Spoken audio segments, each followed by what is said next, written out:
अस्सलाम वालेकुम friends. Story start करने से पहले जो मैं आपको हमेशा रिक्वेस्ट करती हूँ कि प्लीज़ आप हमारे चैनल को सब्सक्राइब कर लें, और अगर आपको हमारी वीडियोस अच्छी लगती हैं तो फिर सब्सक्राइब के बाद वीडियो देख के लाइक का बटन ज़रूर क्लिक कर दीजिएगा, और सब्सक्राइब के बाद बेल आइकन क्लिक ज़रूर कीजिएगा ताकि हम वीडियो अपलोड करें और आपके पास फ्रीक्वेंटली पहुँच जाए। चलिए अब हम चलते हैं स्टोरी की जानिब। जुनून इश्क पार्ट नंबर 33। इरफा जैसे ही गाने के लिए टेबल पे बैठती है, अहमद की दादी इरफा से कहती है कि बेटा बहुत सारी ऐसी चीज़ें हैं जिससे तुम नावाकिफ़ हो, यानी कि आप नहीं जानते हो, अनजान हो उन चीज़ों से जो आपको पता होनी चाहिए। लेकिन वो चीज़ें किस बारे में है, मैं जान सकती हूँ? बेटा वो चीज़ें सारी अहमद के बारे में हैं। अहमद का बचपन कुछ अच्छा नहीं गुजरा, और बचपन से लेकर आज तक वो कभी भी अपनी फैमिली के साथ नहीं रहा है, वो हमेशा बाहर रहा है। तो अगर तुम्हें उसके कोई तरीके पसंद नहीं आए तो बेटा इंसान को मौका देना चाहिए। जानती हूँ कि तुम्हारे साथ जो कुछ हुआ है बेटा वो सही नहीं हुआ, लेकिन फिर भी मैं तुमसे ही ये कहूँगी कि तुम्हें कुछ एक मौका देना चाहिए अहमद को, एक बार अपनी बात साबित करने का। दादी लेकिन आप इस तरह से क्यों कर रहे हो? ये मतलब मैं एक मौका दूँ ये और बेटा जब तुम अहमद से बातें कर रही थी ना, तो मैंने तुम्हारी बातें सारी पीछे से सुन ली थी। जब तुमने कहा था कि अहमद तुमने मुझसे मेरी सारी खुशियाँ छीन ली हैं और तुम्हें मोहब्बत की बातों की पड़ी है।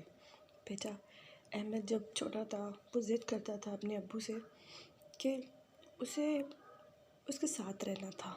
उसके अब्बू ने ये नहीं कर सकता था, क्योंकि अगर वो अपने बेटे को टाइम देता तो वो बिज़नेस को टाइम नहीं दे सकता था। उस वक्त उसे बिज़नेस ग्रो करना था। अहमद टेक्सटाइल तब उन्होंने कंपनी बस स्टार्ट ही की थी बेटा, और फिर मैं तो तुम्हें पता ही है बूढ़ी हड्डियों में इतनी ताकत नहीं थी कि मैं उसका उस तरह से ध्यान रख पाती। फिर घर में हमने नौकर चाकर तो बढ़ा दिए थे, लेकिन बेटा बच्चे जो होते हैं ना उन्हें माँ बाप का साथ चाहिए होता है। हाँ, या फिर बाप, दोनों हो तो बेहतर है, लेकिन अगर एक भी उनके साथ अच्छे से बिहेव करे तो बच्चा उसी में ही खुश हो जाता है। अहमद हमेशा ये चाहता था कि उनकी फैमिली वाले उनके साथ अच्छे से बिहेव करें, पर अहमद हमेशा ज़िद करता था कि बाबा आप हमारे साथ रहें, रात में हमें अंधेरे से डर लगता है। तो एक दिन अहमद अपने फ्रेंड्स के साथ कैसे खेल रहा होता है। अहमद के फ्रेंड्स जो होते हैं वो अपनी अम्मी के बारे में बात कर रहे थे, हमारे अम्मी अब्बू इतने अच्छे हैं, हम उनके साथ यहाँ घूमने जाएंगे, हम वहाँ घूमने जाएंगे। अहमद को बहुत शदीद गुस्सा आता है, वो बैट उठा के उस लड़के के सर पे मार देता है। लड़का खून से लाल हो जाता है, वो ज़मीन पर गिर जाता है। ये बात जब अहमद साहब के अब्बू को यानी कि मेरे बेटे को पता चलती है ना, जब वो स्कूल में इस तरह से लोगों से बिहेव कर रहा था अपने ही फ्रेंड्स के साथ, उनके साथ वो क्रिकेट खेल रहा था, तब अहमद की तकरीबन एज थी 7 ईयर्स। अहमद के अब्बू को ये बात बिल्कुल पसंद नहीं आई, और प्रिंसिपल ने बुला के उन्हें कहा था कि बच्चे को कोई ट्रामा है मेंटली, या फिर कोई ऐसी बात है, उसने तो बच्चे को इस तरह मारा है। इससे पहले कभी भी अहमद ने कभी भी ऐसा ही नहीं किया था। पढ़ाई में कुछ अच्छा नहीं था अहमद, उसकी आए दिन शिकायतें आती रहती थी स्कूल में से। लेकिन अहमद के अब्बू इतने बड़े बिज़नेस के मालिक थे, इसलिए कोई उन्हें स्कूल से निकाल नहीं रहा था। बाकी अहमद अहमद हमेशा से ऐसा ही था, जो चीज़ उसके पास नहीं थी दूसरे उस चीज़ के बारे में जिक्र करते तो अहमद को हमेशा बुरा फील होता था।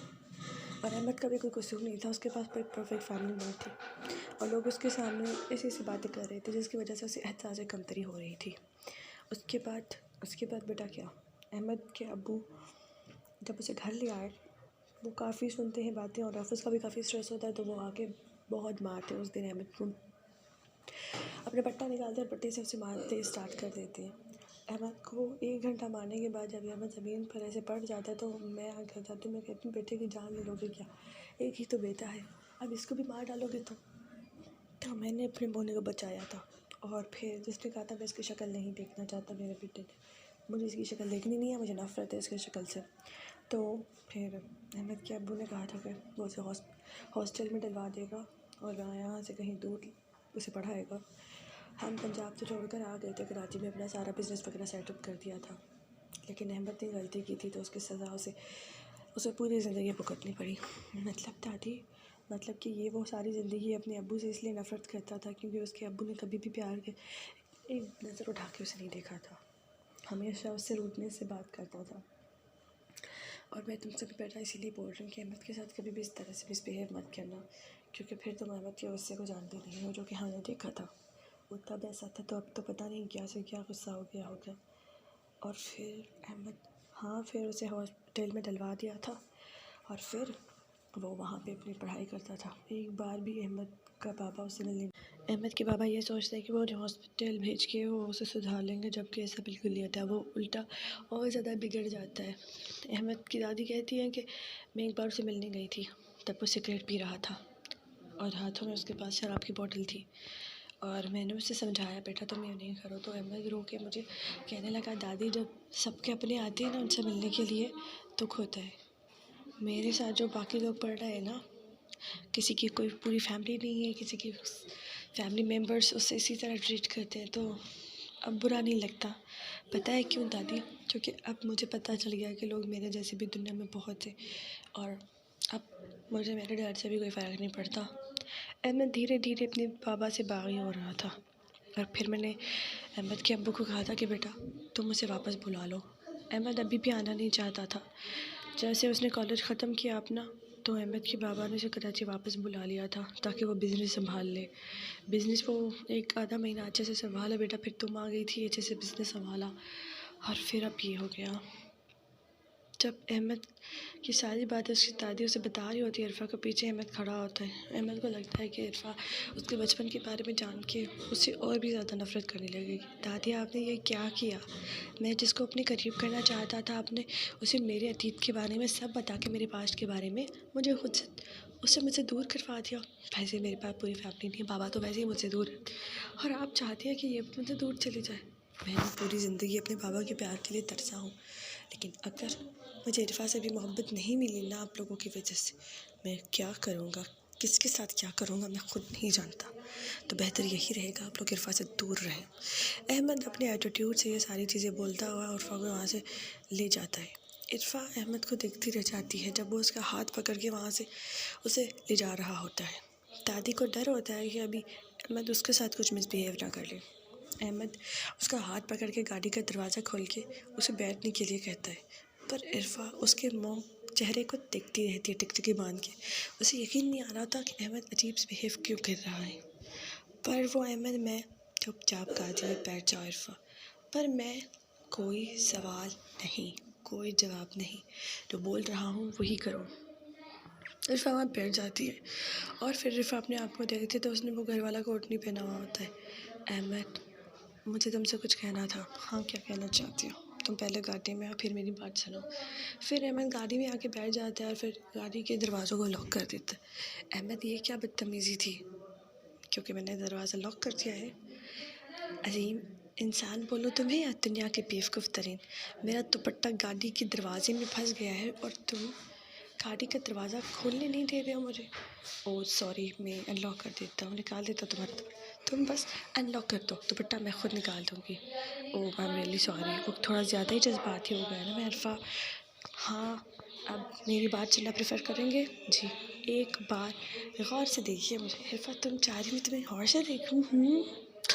अरे ये नहीं बोल रही, मैं वो कोट पहनना भूल गई, और अब मुझे अंदर जाना था कोट लेने के लिए।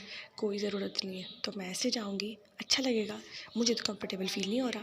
अगर तुम फिर मुझे ऐसे ले जाओगे ना, मैं मार्केट में जाऊँगी ही नहीं, मैं गाड़ी में बैठी रहूँगी। इरफ़ा तुम ऐसा कैसे कर सकती हो? और फिर अहमद क्या करता है, अपना कोट निकाल के इरफ़ा को कहता है ये तुम पहन लो, इसमें मैं अजीब नहीं दिखूँगी? अरे तुम नहीं दिखोगी अजीब, लेकिन अभी मैं गाड़ी में पहनूँ कैसे? मैं हेल्प करवा देता हूँ इरफ़ा तुम्हारी। अहमद इरफ़ा की हेल्प करवाते उसे कोट पहना रहा होता है। उस वक्त इरफ़ा के बहुत करीब होते हैं अहमद, इतना करीब कि वो उसकी सांसें तक महसूस कर रही होती है, और उससे बहुत डर लग रहा होता है अहमद से। अहमद हाँ हो गया, अब प्लीज़ दूर हो जाएं, इतने भी क्या जल्दी है। वैसे इरफ़ा दादी की बातों को इतना सीरियसली मत लेना, वो तो बकवास करती रहती है। अहमद फ़िलहाल मैं दादी के बारे में नहीं सोच रही हूँ, उन्होंने जो बताया उसके बारे में भी नहीं सोच रही हूँ, तो फिर कौन से बारे में बात सोच रही हो? हमारे बारे में। अरे अहमद तुम्हें 24 घंटे पता नहीं क्या हो जाता है, हमारे बारे में सोच रही हो। रोज़ मैंने खाना नहीं खाया, मतलब मुझे भूख लगी है, मैंने खाना नहीं खाया का मतलब मुझे भूख लगी है, मैंने खाना नहीं खाया। खुद तो मज़े से खाना खा के वहाँ से चली गई, तो तुम्हें किसने कहा था दादी की बातें सुनने के लिए खाना खा लेती? अब सच ये है कि तब बातें कर रही थी दादी, तुम आए, मेरा हाथ पकड़ा, ना आओ दिखा ना दाओ, मुझे वैसे उठा के ले जा रहे थे। हाँ तो मेरा अब तुम पर पूरा राइट बनता है ना। जब से शादी हुई ना अहमद, मैं तुम्हें देख रही हूँ। हाँ तो देखो ना, मैं यही चाहता हूँ डार्लिंग, तुम मुझे ही देखती रहो। अहमद, ज़्यादा खुश होने की ज़रूरत नहीं है। मैं देख रही हूँ तब से तुम कुछ ज़्यादा ओवर पॉसेसिव फील कर रहे हो। हाँ तो कर रहा हो तो सोना ही तो चाहिए ना इरफा। तो मुझे ऐसा लगता है कि अगर तुमने मेरा हाथ भी छोड़ दिया तो कोई और भी उठा के ले जाएगा। ऐसा तो हो ही नहीं सकता, मैं इसे ज़िंदा छोड़ूंगा भला। आप किसी को मारने का प्लान बनाना बंद कर दिया हो तो मेरे खाने के लिए कुछ सोचा है तुमने? तुम चाहो तो तुम मुझे भी खा सकती हो इरफा। हाँ हाँ, सॉरी, मैं तुम्हारे जैसे बंदरों को नहीं खाती। मुझे भूख लगी है, कम से कम मुझे कोई खाना ही खिला दो अहमद। सही सोच लेना कि हम डेट पे आए थे। ये तो बहुत अच्छा आइडिया है इरफा। चलो हम रेस्टोरेंट में चलते हैं नाश्ता करने के लिए। तुम हम और कहीं नहीं, मतलब अरे कुछ नहीं अहमद प्लीज़ अब कोई बेकार की बात मत करना। अहमद ऐसे गाड़ी चला रहा होता है। इरफा को कहीं ठेले पे दिखाई देता है कि वहाँ पे चाट है, तो अहमद को कहती है अहमद प्लीज़ गाड़ी रोको। क्यों मैं रोकूँ यहाँ रोड पे गाड़ी? ये देखो ना वहाँ ठेले पे ना बहुत अच्छी चाट मिलती है। जब मैं फ़राह के साथ आती थी ना ऑफ़िस, तो मैं कभी कभी जब बंक मार लेती थी ना ऑफ़िस से, तो मैं यहाँ से आके खाना खाती थी। अच्छा इसीलिए तुम्हारी तबीयत बहुत ज़्यादा ख़राब रहती थी।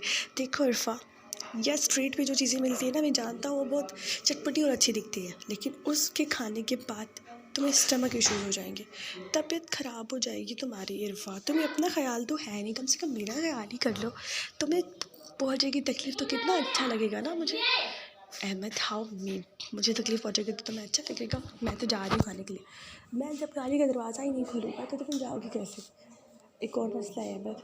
क्या?